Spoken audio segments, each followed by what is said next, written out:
Sira ba ang IP65 solar street light mo? Kagaya nito.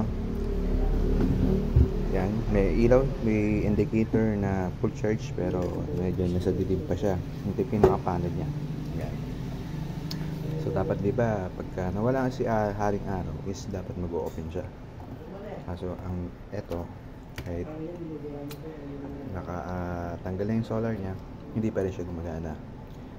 Ngayon, ito ang pag-uusapan natin. Ipipix natin ngayon siya. Kaya let's go! Hello, magandang araw sa inyo. Meron nagpagawa sa atin na ito, IP65 isang street light. Yes, ito naman, ang diferensya nito, ayaw gumana. Nagsi-charge siya, pero pag wala ng araw, hindi siya gumagana. So, i-check natin kung anong diferensya.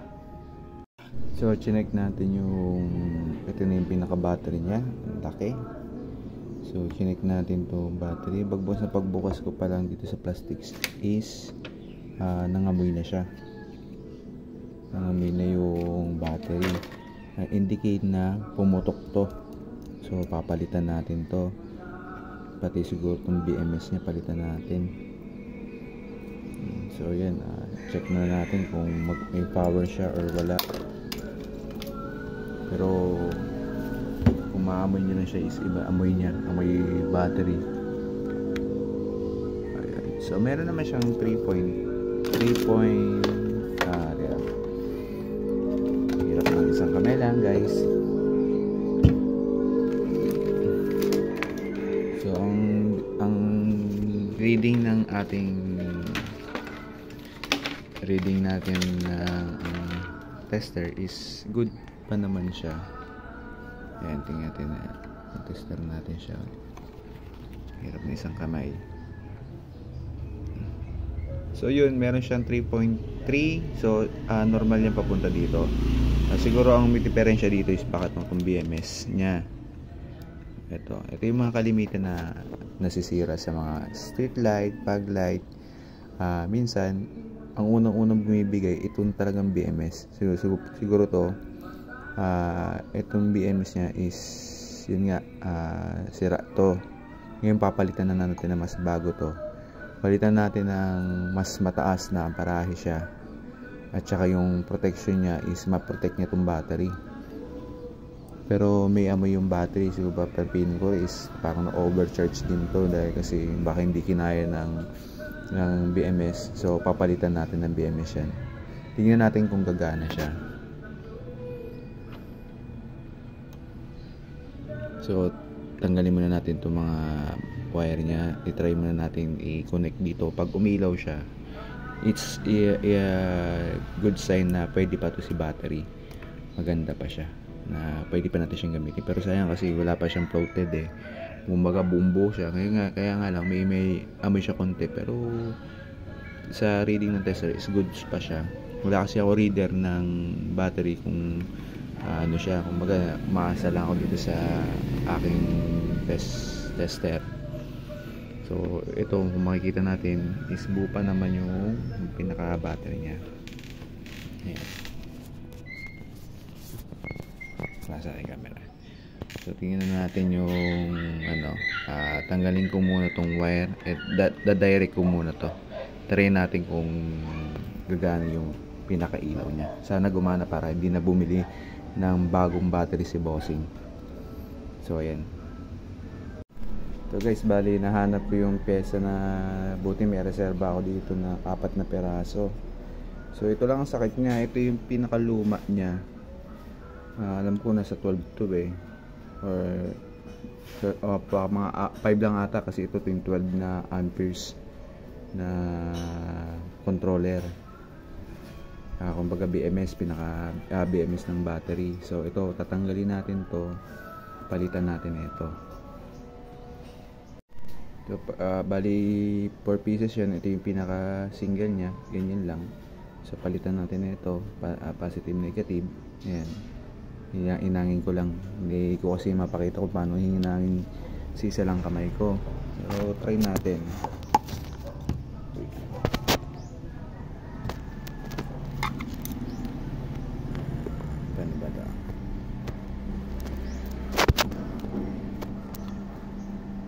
So yung mga gantong mga sakit na mga ganyan pag light, lahat ng mga street light, pag light, sa tungkol sa ano, sa solar is mga kalimitan puro hindi battery ang sakit ito, no? Pero kapag nababasa yung pinaka board niya or nagkaroon ng moist, minsan board na, pero lahat naman yan nabibili sa Shopee. So hinihingan ko pasensya na, hindi ko mapakita kasi isa lang, wala akong phone holder. So palitan lang natin ng mga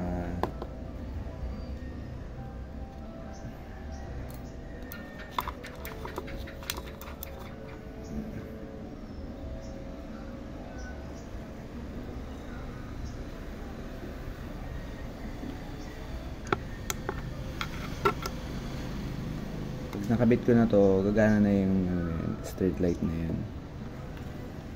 Sayang naman kung hindi magagawa kasi kalimitan yung iba kasi hindi alam paano gawin yan, kaya tayo nagtuturo tayo para hindi sayang din yung pera nyo. Minsan yung pala yung halaga niyan, itong BMS nasa 60 pesos or 90 pesos yan sa Shopee. Kung may voucher ka, free shipping, mas makakamura ka. Pero bumili ka na, marami yan para hindi masayang.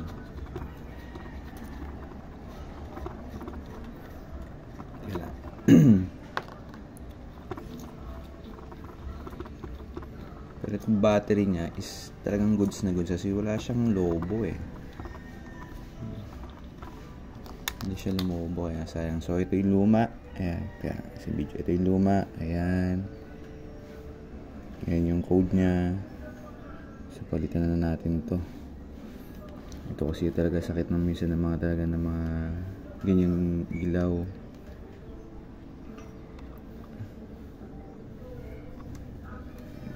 Ito natin yung pinakikita sa camera yata.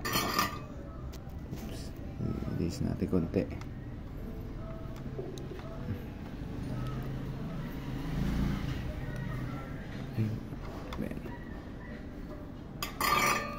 So, hinangin muna natin ha.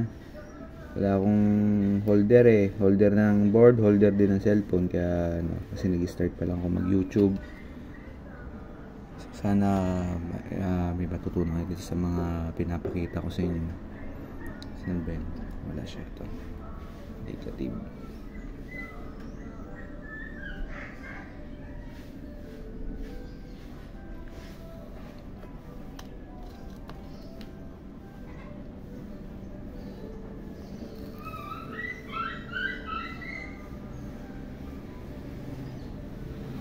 Ito palang ilaw na to is galing sa Bureau of Custom, si Sir Eden. Shout out po sa inyo, salamat sa tiwala. So ito ikakabit na natin siya, no? Ayan. May mga tornilyo siya eh.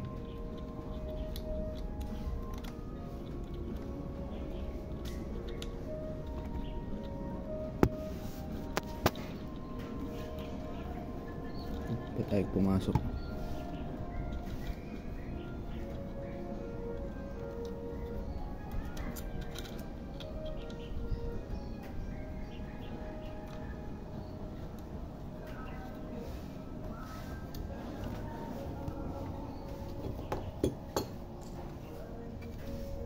So kaya pala ay pumasok, baka magkaiba to.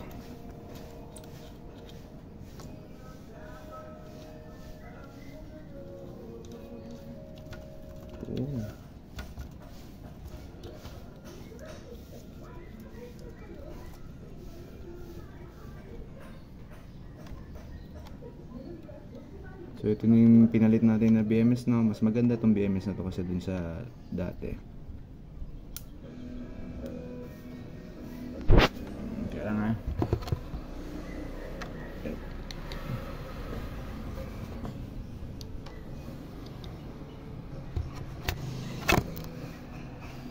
Wait lang, wait. Testerin muna natin. So ayan. Bali hindi pagka sinalpak natin itong mga ganitong BMS, hindi siya agad gagana, no. Kailangan gamitin natin siya ng panel para ma-reset yung BMS. Hindi siya gumana, di ba? Nakakabit na siya. Pero may mga BMS naman na kahit nagkabit is nagpa-power naman. Pero yung mga ganito kasing BMS na iba, kailangan mo muna siyang pasakan ng solar panel para mag-reset yung ano niya, yung kanyang power. So ayan, nakakabit na natin siya. Check naman, positive, negative. Ayan siya, okay. So palsak natin yung panel niya. So ito yung panel ng street light. Malaki siya, 32 watts and 7 volts. Ayan nakalagay, 5 amperes.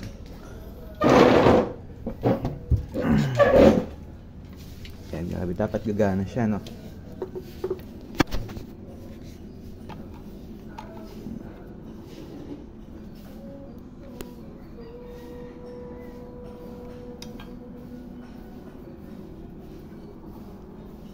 So yun, nag-blink siya, no? Ayan, oh. Ayan, nag-charge na siya. Ayan, 1 bar siya, oh. Kanina halos mapuno niya yung ano, yung wala siyang ma-detect na battery. So may na-detect na siya ng battery. So ayan, may 1 bar siya. Ibilad natin muna sa araw to, tapos tingnan natin mamayang gabi kung goods na siya. So kailangan, kahit na 1 bar siya, kailangan pag tinanggal natin tong kanyang solar, dapat iilaw yan. Ayun, so umilaw siya, indicate na goods na siya, no? I-charge na lang natin siya para matagal malobat. So ayan, gumagana na siya, guys. Ayan na. Nalobat dahil kasi nga lobat talaga siya yung ano, yung battery sa sobrang tagal na siguro din nag-charge is talagang lobat siya. 1 bar naman siya doon sa indicator niya. So i-charge natin ulit.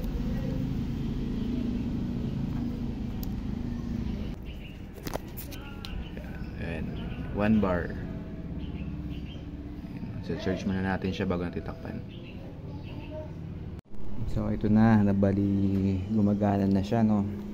Ngayon, kanina tip ko lang sa inyo to. Kanina kasi nung nagpalit ako ng BMS niya, ito, nung pinalit ako yung BMS niyang to, is nagpalit ako ng isa na 12 amperes lang na ganito na BMS. So okay naman siya, nag-charge siya. And then pag binubunot ko yung